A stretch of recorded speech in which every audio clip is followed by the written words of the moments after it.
एक शहर में कुशल अपने माँ बाप और छोटी बहन शिवानी के साथ रहता था। कुशल एक कंपनी में जॉब करता था और उसकी बहन शिवानी कॉलेज में पढ़ती थी। एक दिन कुशाल को कुछ दिनों के लिए अपने दोस्तों के साथ बाहर घूमने जाना होता है। माँ, बाबूजी, मुझे आने में 1 हफ्ता लग जाएगा।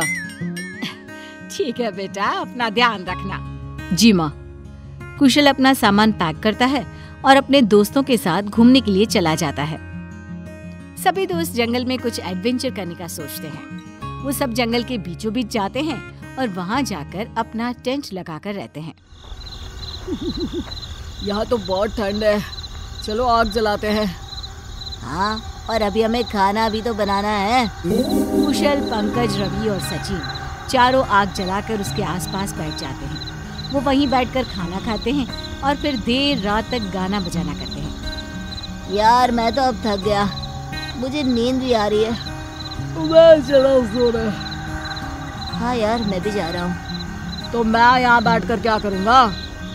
अरे पर मुझे तो बिल्कुल भी नींद नहीं आ रही। तो तू यहाँ अकेला बैठ और जानवरों से बातें कर। अच्छा ठीक है, तुम सब जाओ, मैं थोड़ी देर और यहाँ बैठूंगा। सभी दोस्त सोने चले जाते हैं और कुशल वहीं आग के पास बैठा होता है। कुछ देर बाद कुशल को पीछे झाड़ियों से किसी के भागने की आवाज आती है। कौन है वहाँ? कुशल जाकर देखता है तो वहाँ एक जंगली लड़की जंगली कपड़ों में खड़ी होती है। तुम कौन हो और यहाँ जंगल में क्या कर रही हो? मेरा नाम शिरा है, मैं तो इसी जंगल में रहती हूँ। कुशल बहुत देर उस लड़के से बातें करता है और दोनों आग के पास बैठकर पूरी रात खूब बातें करते हैं। सुबह होते ही वो लड़की चली जाती है और कुशल सारी बात अपने दोस्तों को बताता है। शाम को जब सभी दोस्त जंगल में घूम रहे होते हैं तब एक जंगली भेड़िया कुशल पर जानलेवा हमला कर देता है। पर उसी वक्त शीरा वहां आ जाती है और अपनी जान पर खेलकर कुशल की जान बचाती है। कुशल को उस लड़की से प्यार हो जाता है। वो उस लड़की को ऐसे जंगल में अकेला छोड़कर नहीं जा पाता और उसे शादी करके अपने घर ले आता है। हे भगवान, तूने शादी कर ली? अरे कौन है ये लड़की? इसने कैसे जंगली कपड़े पहन रखे हैं? माँ प्लीज अपना राज मत हो, शीरा बहुत अच्छी लड़की है, इसने मुझे बचाने के लिए अपनी जान खतरे में डाल दी थी। अब शादी कर ही ली है तो क्या कर सकते हैं? कुशल की माँ शीरा का स्वागत करने के लिए एक लोटे में चावल लेकर आती है। बहू, इसे अपने पैर से गिरा दो और अंदर आ जाओ। शीरा लोटे को इतनी जोरदार लात मारती है कि लोटा जाकर सीधा कुशल के पापा के सर पर लगता है। मर गया। इसने तो मेरा सर ही फोड़ डाला रे। अरे कहाँ से उठा लाया ये जंगली बहू? शीरा, ऐसा नहीं करते, देखो पापा को लग गई। कुशल शीरा को कमरे में लेकर जाता है और उसे शहर में रहने के तौर तरीके समझाता है। तभी वहाँ शिवानी शीरा के लिए अपने कपड़े लेकर आती है। ये लो भाभी, और अच्छे से नहा धोकर इन कपड़ों को पहन लो। शीरा कपड़े ले लेती है और बाथरूम में नहाने जाती है। कुशल उसे समझाता है, देखो ये नल है, इसे घुमाओगी तो ठंडा पानी आएगा और इसे घुमाओगी तो गर्म पानी। और ये शैम्पू है, इसे सर में अच्छे से लगाकर अपने बाल धो लेना। और ये साबुन है, इससे अच्छे से रगड़ कर नहाना। ठीक है कुशल। कुशल कुछ देर के लिए बाहर मार्केट चला जाता है और जब वापस आता है तो पूरे कमरे में पानी ही पानी भरा होता है। हे भगवान, शीरा ये क्या किया तुमने? तभी शीरा बाथरूम से बाहर आती है और उसके बाल तीर की तरह खड़े होते हैं। उसे देखकर कुशल की हंसी ही नहीं रुकती। ये क्या लगा लिया तुमने अपने बालों में? वो जो आपने बताया था मैंने तो वही लगाया था, पर वहाँ एक और डब्बा रखा था तो मैंने वो भी लगा लिया। अरे वो मेरे बालों में लगाने का जेल है, लगता है तुमने सारा का सारा खत्म कर डाला। अब से जो और जितना मैं बोलूँ ना बस वही करना, समझी? चलो अब दोबारा जाओ और अच्छे से बाल धो लो। शीरा नहा धोकर बाहर आती है। सब लोग बाहर बैठकर टीवी में भूत की फिल्म देख रहे होते हैं। शीरा टीवी देखकर जोर जोर से चिल्लाने लगती है, भूत भूत। कुशल जल्दी से टीवी बंद कर देता है और उसे समझाता है कि ये बस एक टीवी है, इसमें बस फोटो आती है, कुछ भी बाहर निकल कर नहीं आएगा। अरे ये लड़की तो हमें पागल कर देगी। अच्छा तुझे कुछ बनाना भी आता है कि नहीं? आज तेरी पहली रसोई है, जा रसोई में जाकर सबके लिए कुछ बना कर ला। हाँ, मुझे बहुत अच्छा खाना बनाने आता है। शीरा रसोई में जाती है। उसे वहां जाकर कुछ समझ में नहीं आता। वो पूरी रसोई में सब सामान फैला देती है। पूरी रसोई में आटा ही आटा और सारा फ्रिज का सामान बाहर निकाल देती है। सब्जी गैस पर रखकर भूल जाती है और खिड़की से बाहर झांककर बच्चों को खेलता देखने लगती है। जब रसोई से बाहर धुआं निकल रहा होता है तो कुशल की माँ रसोई में आती है। रसोई की हालत देखकर जोर से चिल्लाती है। रसोई में चारों तरफ खाने का सामान फैला होता है और गैस पर रखी सारी सब्जी जलकर राख हो गई होती है। हे भगवान, ये क्या कर दिया? अरे यह जंगली बहू तो हमें मार कर ही छोड़ेगी। मैंने क्या कर दिया अम्मा जी? ना, तूने तो कुछ नहीं किया तो गलत मेरे बेटे ने है तुझसे शादी करके। अब कान खोलकर मेरी बात सुन। कल तेरी मुंह दिखाए के लिए कुछ औरतें घर आएंगी, जरा ढंग से तैयार हो जाइयो, समझी? अगले दिन सभी औरतें मुंह दिखाए के लिए घर आती हैं। शिवानी शीरा को बुलाने उसके कमरे में जाती है। अरे भाभी, तुमने तो कुछ मेकअप ही नहीं किया। मुंह दिखाए में बहू को अच्छे से तैयार होकर बैठना होता है। आप एक काम करो, मेरे कमरे में जाओ और वहाँ ड्रेसिंग टेबल पर मेरा मेकअप का सारा सामान रखा है, जाकर अच्छे से तैयार हो जाओ। शीरा शिवानी के कमरे में जाती है। उसे वहाँ बहुत सारा मेकअप का सामान दिखता है, पर उसे तो कुछ भी इस्तेमाल करना नहीं आता। वो शिवानी का सारा मेकअप अपने मुंह पर लगा लेती है और घूंघट ओढ़कर बाहर मुंह दिखाए के लिए जाती है। ये है मेरी बहू, बहुत ही सुंदर। इतनी सुंदर तो किसी की बहू नहीं होगी। अच्छा जी, जरा हम भी तो देखें कुशल की पसंद को। जैसे ही वो औरत मुंह दिखाए के लिए शीरा का घूंघट उठाती है, उसे देखकर जोर से चिल्लाती है। हे भगवान, ये क्या कर रखा है इसने अपने मुंह का? सारी दुनिया का मेकअप इसने अपनी ही मुंह पर लगा लिया लगता है। सारी औरतें जोर जोर से हंसने लगती है। सच कहा था आपने कुशल की माँ, आपके बहू के जैसी तो किसी की बहू नहीं है, और हमें चाहिए भी नहीं ऐसी जंगली बहू। सभी औरतें कुशल की माँ का खूब मजाक उड़ा रही होती है। तभी जाने कहां से एक सांप एक औरत के पैर के पास आ जाता है। सारे जोर जोर से चिल्लाने लगते हैं, सांप सांप, और यहाँ वहाँ भागने लगते हैं। पर वहाँ पर एक औरत डर के मारे हिल भी नहीं पाती। सांप उस पर धंसने ही वाला होता है। तभी शीरा बड़ी बहादुरी से उस सांप को पकड़कर बाहर फेंक देती है। बेटी, तूने आज अपने जान की परवाह किए बिना मेरी जान बचा दी। तुम बहुत भाग्यशाली हो कुशल की माँ, जो तुमको ऐसी बहू मिली।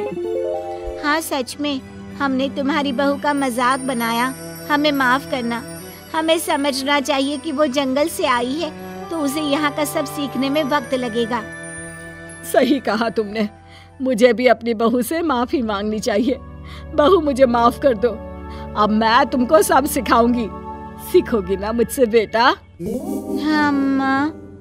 उसके बाद कुशल का परिवार मिलकर शीरा को बड़े प्यार से सब कुछ सिखाता है और एक दिन शीरा सब सीख जाती है।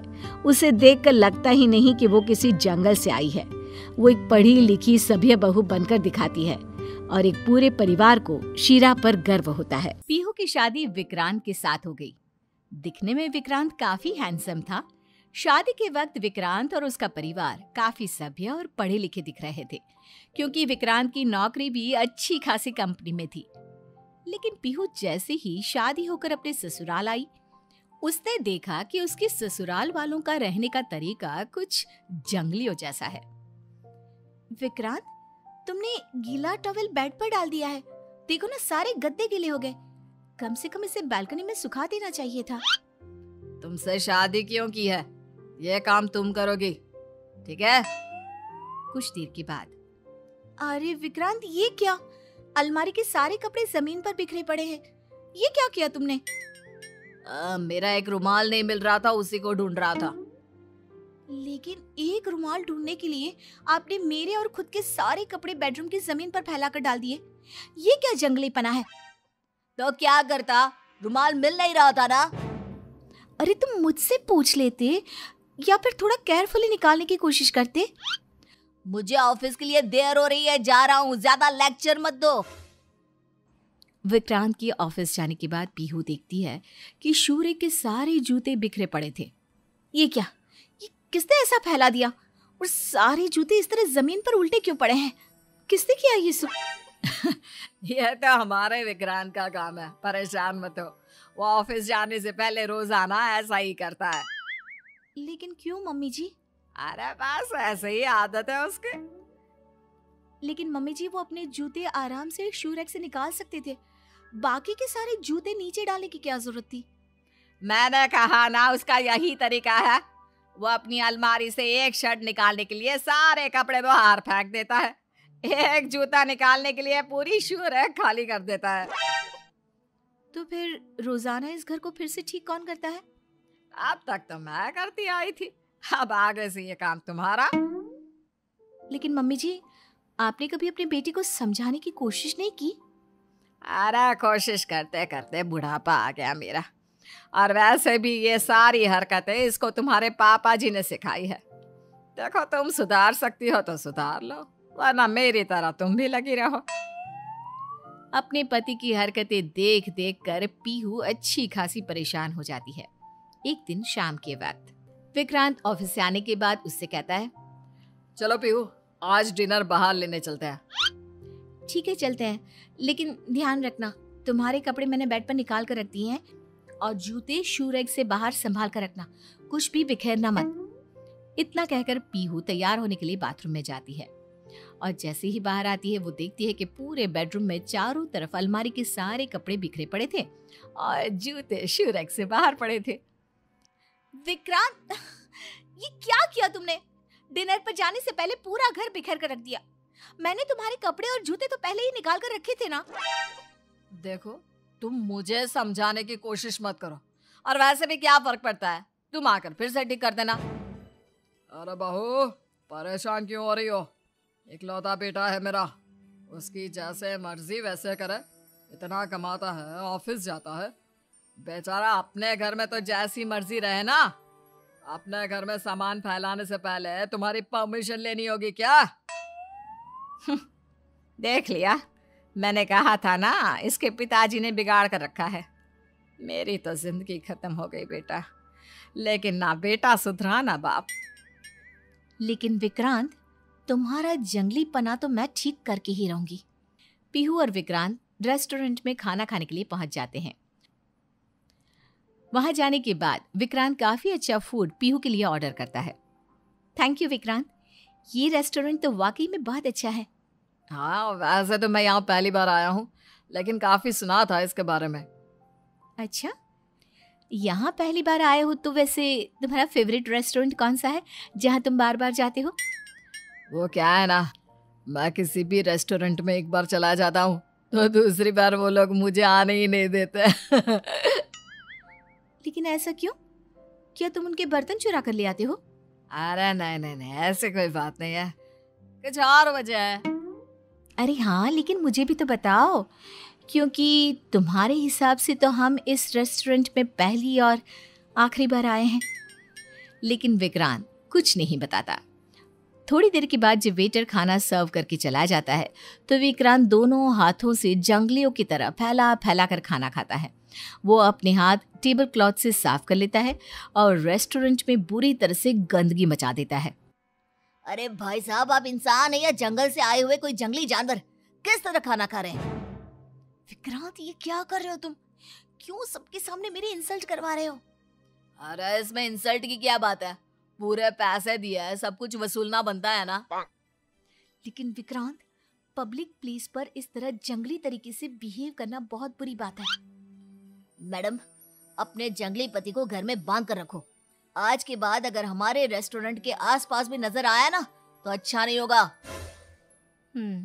अब मुझे समझ में आया कि आप किसी एक रेस्टोरेंट में एक बार जाने के बाद दोबारा क्यों नहीं जा सकते। कुछ दिनों के बाद, बेटा, तुम्हारी ननद वैशाली कुछ दिनों के लिए ससुराल से यहाँ आ रही है। ये तो बहुत अच्छी बात है मम्मी जी। अगले दिन वैशाली पीहू के घर पहुंचती है। अरे वैशाली दीदी, आपके बालों को क्या हुआ? इतने उलझे हुए और बिखरे हुए क्यों लग रहे हैं? लाइए, मैं इनमें ऑयल लगा देती हूँ, बाद में आप शैम्पू कर लेना। नहीं नहीं, मुझे ये सब करना अच्छा नहीं लगता। मैं तो अपना सर महीने में एक बार ही धो लेती हूँ, बस इतना ही बात है। अरे लेकिन क्यों? आपके बाल इतने कड़क और जंगली जैसे हो रखे हैं, कम से कम आपको इनका ध्यान तो रखना चाहिए। अब कौन इतनी मेहनत करे। अगले दिन सुबह के वक्त पीहू वैशाली के कमरे में पहुंची। उसने देखा कि कमरे में चारों तरफ खाना बिखरा पड़ा हुआ था और साथ में कपड़े भी। वैशाली दीदी, ये आपने कमरे का क्या हाल बना कर रखा है? और कितनी बदबू आ रही है, चारों तरफ खाना बिखरा पड़ा है। वो क्या है ना, बस मैं यहीं पर खाना खाती हूँ और बचा हुआ यहीं छोड़ देती हूँ। देखो, मैंने तुम्हें पहले भी कहा था, इनके पिताजी ने इन दोनों बच्चों को बुरी तरह बिगाड़ कर रखा है। इसे बिगाड़ना नहीं, लाड़ करना कहता है। बेटे इतने दिनों के बाद मायके आई है, क्या हो गया अगर थोड़ा सा सामान बिखरा दिया? लेकिन पापा जी, आप अपनी बेटी की हालत तो देखो। सर के बाल सीधे खड़े हो गए हैं, कपड़े गंदे हैं और कमरे में चारों तरफ गंदगी। ऐसा लगता है जंगल से आई है आपकी बेटी। थोड़ा तो समझाने की कोशिश करिए। पीहू के कहने के बाद भी विक्रांत और वैशाली किसी की एक नहीं सुनते और फिर एक दिन पीहू अपनी सास से पूछती है, विक्रांत के ऑफिस की फाइल और वैशाली का मेकअप, बस यही दो चीजें हैं जो दोनों बहुत संभाल कर रखते हैं। पीहू चुपचाप से जाकर विक्रांत की सारी फाइलें खराब कर देती है, सारे पेपर्स इधर से उधर कर देती है और वैशाली का पूरा मेकअप इधर का उधर कर देती है, पूरी तरह से खराब कर देती है। कुछ देर के बाद, ये क्या है मम्मी, देखो ना, किसी ने मेरा मेकअप पूरा फैला दिया है। लिपस्टिक, नेल पेंट, काजल, सब कुछ बुरी तरह बिखरा पड़ा है। और मम्मी ये देखो, मेरी ऑफिस की सारी फाइलें इधर उधर पड़ी हुई है। यह सब मुझे बिल्कुल पसंद नहीं। किसने किया ये? मैंने किया है। भाभी, आपने ऐसा क्यों किया? अरे तुम्हें समझ में नहीं आता क्या? ये मेरे ऑफिस की जरूरी फाइलें हैं। बहू, तुम्हें वैशाली और विक्रांत को इस तरह परेशान नहीं करना चाहिए। विक्रांत और वैशाली दी, जब तुम दोनों जंगली की तरह रहते हो, पूरा घर बिखेर कर रखते हो, हमें कितनी प्रॉब्लम होती है, आज समझ में आया? आ गया। हाँ, अच्छी तरह समझ में आया। आज की बाद हम कभी जंगली की तरह नहीं रहेंगे। हाँ, हमेशा अपनी चीजें संभाल कर रखेंगे।